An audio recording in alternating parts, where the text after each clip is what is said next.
ಮೇಕೆದಾಟು ವಿಚಾರವಾಗಿ D K Shivakumar ಪಾದಯಾತ್ರೆ ಮಾಡಿದ್ರು. ಇವತ್ತು ತಮಿಳುನಾಡು ವಿಧಾನಸಭೆ ಅಧಿವೇಶನದಲ್ಲಿ ಸಚಿವರೊಬ್ಬರು ದೊರೆಮುರುಗನ್ ಅವರು ಒಂದು ಸ್ಟೇಟ್ಮೆಂಟ್ ಕೊಡ್ತಾರೆ. ರಾಜ್ಯದಲ್ಲಿ ಮೇಕೆದಾಟು ಯೋಜನೆ ಆಗೋದಿಲ್ಲ, ಒಂದು ಇಟ್ಟಿಗೆನೂ ಕೂಡ ಹಿಡಿದಕ್ಕೆ ಅವ್ರಿಗೆ ಆಗೋದಿಲ್ಲ, ಕೇವಲ ರಾಜಕೀಯ ಮಾಡ್ಕೊಂಡು ಬರ್ತಿದ್ದಾರೆ. ಕಾಂಗ್ರೆಸ್ಗೂ ಹೇಳಿದ್ದಾರೆ ಇದನ್ನು, ಮೇಕೆದಾಟು ವಿಚಾರದಲ್ಲಿ ಕಾಂಗ್ರೆಸ್ ರಾಜಕೀಯ ಮಾಡ್ಕೊಂಡು ಬರ್ತಿದೆ ಅಂತೇಳಿ. ನೋಡಿ, ಮೇಕೆದಾಟು ಇರೋದು ಕರ್ನಾಟಕದಲ್ಲಿ. ನಾವು ಪರ್ಮಿಷನ್ ಕೊಟ್ಟರೆ ಅವ್ರು ಮಾಡೋಕ್ಕಾಗೋದು ಅಂತೇಳಿ ಕೇಂದ್ರ ಸರ್ಕಾರ ಪರ್ಮಿಷನ್ ಕೊಡಬೇಕು, ಕೇಂದ್ರ ಸರ್ಕಾರದವರು ಅವಕಾಶ ಕೊಡಬೇಕು. ಕೇಂದ್ರ ಸುಪ್ರೀಂ ಕೋರ್ಟ್ನ ಆದೇಶವನ್ನು ಕಟ್ಟುನಿಟ್ಟಾಗಿ ಜಾರಿಗೊಳಿಸ್ತಕ್ಕಂಥ ಜವಾಬ್ದಾರಿ ಕೇಂದ್ರ ಸರ್ಕಾರದ ಮೇಲಿದೆ. ಅವರು ಅವಕಾಶವನ್ನು ಕೊಟ್ಟರೆ ಕಟ್ಟುವಂಥ ಜವಾಬ್ದಾರಿ ಸರ್ಕಾರ ಪೂರ್ಣಗೊಳಿಸುತ್ತೆ. ಮೇಕೆದಾಟಿಂದ ಬೆಂಗಳೂರು ಪಾದಯಾತ್ರೆ ಮಾಡಿದ್ದು ಯಾವ ಪುರುಷಾರ್ಥಕ್ಕೆ? ಕೇಂದ್ರ ಸರ್ಕಾರದವ್ರು ಅನುಮತಿ ಕೊಡಲಿ ಅಂತೇಳಿ. ಪುರುಷಾರ್ಥಕ್ಕಲ್ಲ, ನಮ್ಮ ನೀರಿನ ಹಕ್ಕನ್ನು ನಾವು ಕೇಳ್ತಾ ಇದ್ದೀವಿ. ಮೇಕೆದಾಟು ಯೋಜನೆ ಏನಾಯ್ತು? ಒಂದು ವರ್ಷ ಆಯ್ತು ಅಧಿಕಾರಕ್ಕೆ ಬಂದು, ಒಂದು ವರ್ಷ ಆಯ್ತು. ಏನು ಕೂಡ ಯೋಜನೆ ಸಂಬಂಧಪಟ್ಟಿದ್ದು ಎಲ್ಲೂ ಕೂಡ ಇಂಪ್ಲಿಮೆಂಟೇಷನ್ ಬಿಜೆಪಿನಲ್ಲಿ ಇದೀರಲ್ಲ, ನೀವು ದಯವಿಟ್ಟು ನೀವು ಕೊಡಿಸಿ, ನನಗೆ ಪಕ್ಕದ ಕೊಡಿಸಿ, ನೀವು ಪರ್ಮಿಷನ್ ಕೊಡಿಸಿ. 3 ವರ್ಷದಲ್ಲಿ ನಾವು ಕಟ್ಟಲಿಲ್ಲ ಅಂತ ಅಂದ್ರೆ ರಾಜಕೀಯ ನಿವೃತ್ತಿಯನ್ನ ತೆಗೆದುಕೊಳ್ತೇವೆ. ಯಾವ ನಾಯಕರನ್ನ? ಕೇಂದ್ರ ಸರ್ಕಾರದ ಜವಾಬ್ದಾರಿ ಇವತ್ತು ನಮಗೆ ಎನ್ವೈರ್ಮೆಂಟ್ ಅನ್ನ ಕ್ಲಿಯರ್ ಅನ್ನ ಕೊಡಿಸ್ತಕ್ಕಂಥದ್ದು. ನಮಗೆ ಎಲ್ಲ ರೀತಿಯ ಸಹಕಾರವನ್ನ ಕರ್ನಾಟಕದ ಕನ್ನಡಿಗರ ಜವಾಬ್ದಾರಿಯನ್ನ ತಗೊಳ್ಬೇಕಾಗಿರ್ತಕ್ಕಂಥದ್ದು. ಬೆಂಗಳೂರಿಗೆ ನೀರು ಬೇಕು ಅಂತ ಹೇಳಿದ್ರೆ ಇವತ್ತು ಮೇಕೆದಾಟು ಅವಶ್ಯಕತೆ ಇದೆ. ಆ ಅವಶ್ಯಕತೆಯನ್ನು ಪೂರ್ಣಗೊಳಿಸಬೇಕಾದಂಥದ್ದು ಕೇಂದ್ರದ ಸಚಿವರುಗಳು ಮತ್ತು ಪ್ರಧಾನಮಂತ್ರಿಗಳು ಹೆಚ್ಚಿನ ಜವಾಬ್ದಾರಿಯನ್ನು ತೆಗೆದುಕೊಂಡು, ಒಂದು ಸಿಲಿಕಾನ್ ಸಿಟಿ ಅಂತೇನು ಇವತ್ತು ನಮ್ಮ ತೆರಿಗೆಯನ್ನು ತೆಗೆದುಕೊಂಡು ನೀವು ಬೇರೆ ಬೇರೆ ರಾಜ್ಯಗಳಿಗೆ ಹಂಚಿಕೆ ಮಾಡ್ತಾ ಇದ್ದೀರಿ. ನಿಮ್ಮ ಅಂಗಪಕ್ಷ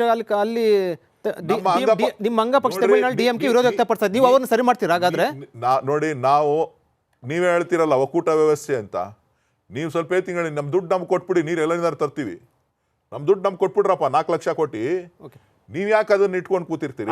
ಇಷ್ಟೊಂದು ಧೈರ್ಯವಾಗಿ ಹೇಳ್ತಾ 4 ಲಕ್ಷ ಕೋಟಿ ಕೊಟ್ಬಿಡಿ ಅಂತ. ಒಂದು ವೇಳೆ ಮುಂದೆ ಯಾವ ಪಕ್ಷ ಅಧಿಕಾರಕ್ಕೆ ಬರುತ್ತೆ ಗೊತ್ತಿಲ್ಲ, ಮುಂದೆ ಲೋಕಸಭಾ ಚುನಾವಣೆಯಲ್ಲಿ ಆ ರೀತಿ ನಿಮ್ಮ ಅಧಿಕಾರಕ್ಕೆ ಬಂದ್ರೆ ನಮ್ಮ ರಾಜ್ಯಕ್ಕೆ ಅಷ್ಟು ಕೂಡ 4 ಲಕ್ಷ ಕೋಟಿ ಎಷ್ಟು ತೆರಿಗೆ ಹೋಗುತ್ತೆ ಅಷ್ಟು ಕೂಡ ಹಣ ವಾಪಸ್ ಕೊಡ್ತೀರಾ ರಾಜ್ಯಕ್ಕೆ? ನೀವೆಲ್ಲಾನು ಇಡೀ ವಿಶ್ವಕ್ಕೆ ಗುರು ಅಂತ ಹೇಳ್ತೀರಾ?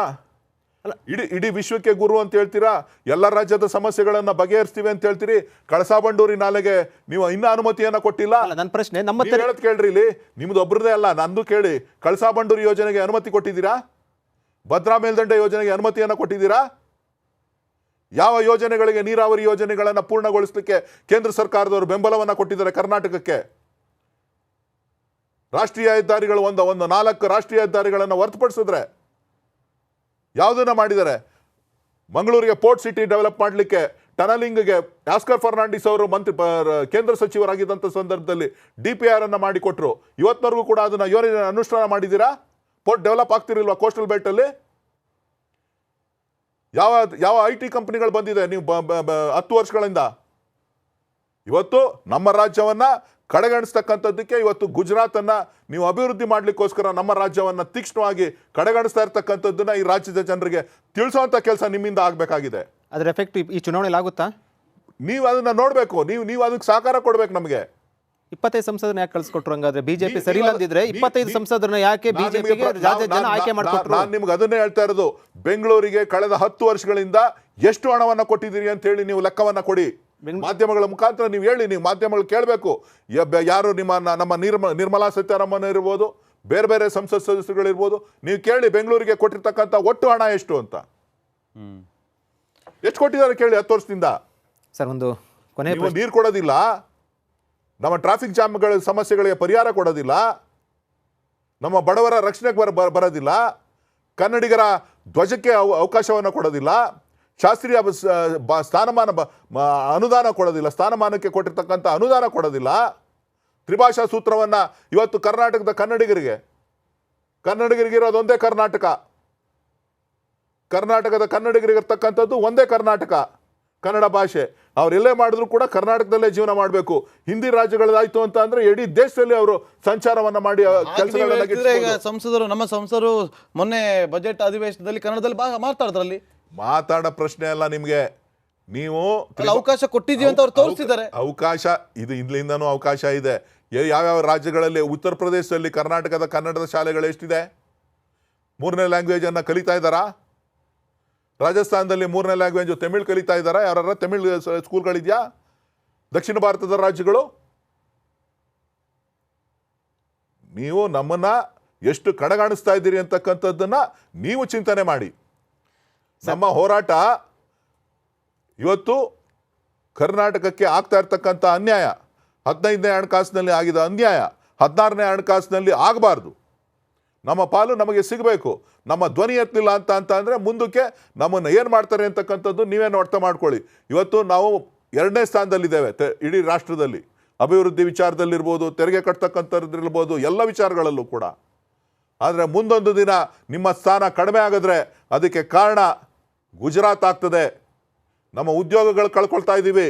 ನಮ್ಮ ಯುವಕರು ನಿರುದ್ಯೋಗ ಸಮಸ್ಯೆಯನ್ನು ಎದುರಿಸ್ತಾ ಇದ್ದಾರೆ. ಯಾವ ವಿಚಾರವನ್ನು ಹೇಳಿ? ನಿರುದ್ಯೋಗ ಸಮಸ್ಯೆಯನ್ನು ಯಾರು ನೋಡ್ತಾರೆ?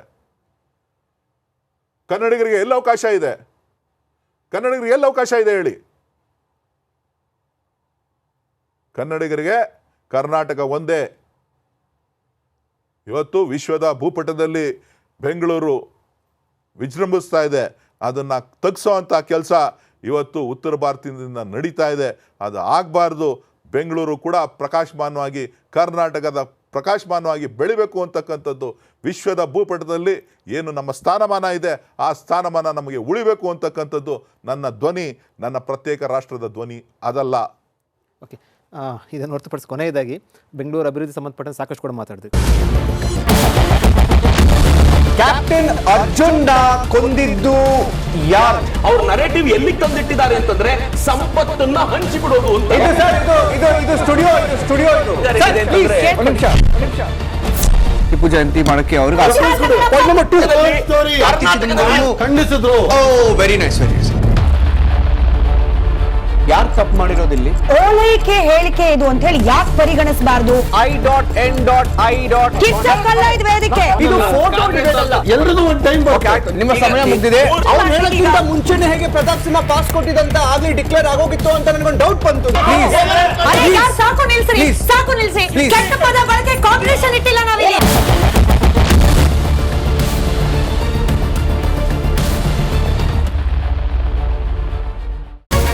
ರಿಪಬ್ಲಿಕ್ ವರ್ಡ್ ಆಪ್ ಇದು ಕೇವಲ ಅಪ್ಲಿಕೇಶನ್ ಅಲ್ಲ, ಸಮಗ್ರ ಸುದ್ದಿಗಳ ಸಂಪರ್ಕ ಮಾರ್ಗಕ್ಕೆ ಕ್ರಾಂತಿಕಾರಿ ಬದಲಾವಣೆ.